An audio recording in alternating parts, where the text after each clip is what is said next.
Recording सेठ दीवाना का द्वारा। अभी आप सुन रहे हैं दीवाना म्यूजिक को शानदार प्रस्तुति।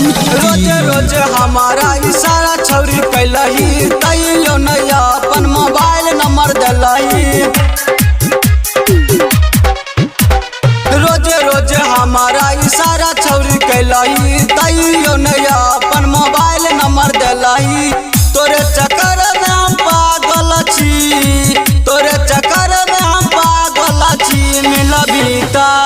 मिलबी त पिलैबौ देसी और ऊपर से कहबौ बोलल छी। मिलबी त पिलैबौ देसी और ऊपर से बोलबौ बोलल छी।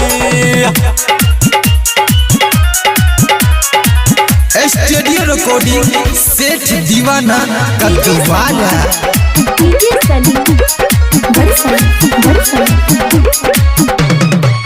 रोज रोज मिलै के डेट तू दिलही, अभी तक नहीं हमारा से भेंट तू कैलही।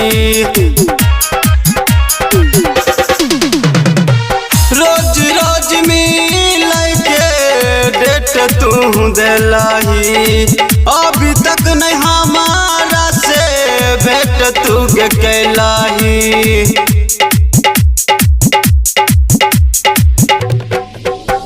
12 बजे रात में फोन तू कैलही, तोरे चक्कर में जागल छी, तोरे चक्कर में जागल छी। मिलबी त पिलैबौ देसी और ऊपर से कहबौ बोलल छी। मिलबी त पिलैबौ देसी और ऊपर से कहबौ बोलल छी।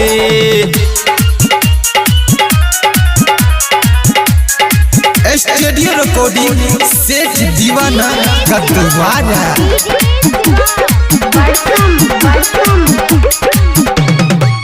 राइटर दिशा सचिन के छोड़ली तू साथ गे, अमित कारी से कर छी बात गे।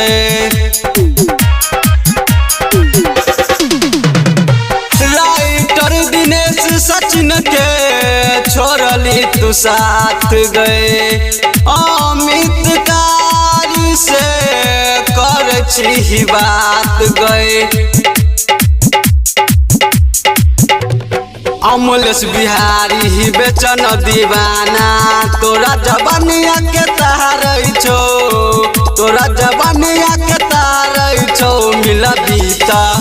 मिलबी त पिलैबौ देसी और ऊपर से कहबौ बोलल छी। मिलबी त पिलैबौ देसी और ऊपर से कहबौ बोलल छी। स्टूडियो रिकॉर्डिंग सेठ दीवाना का द्वारा।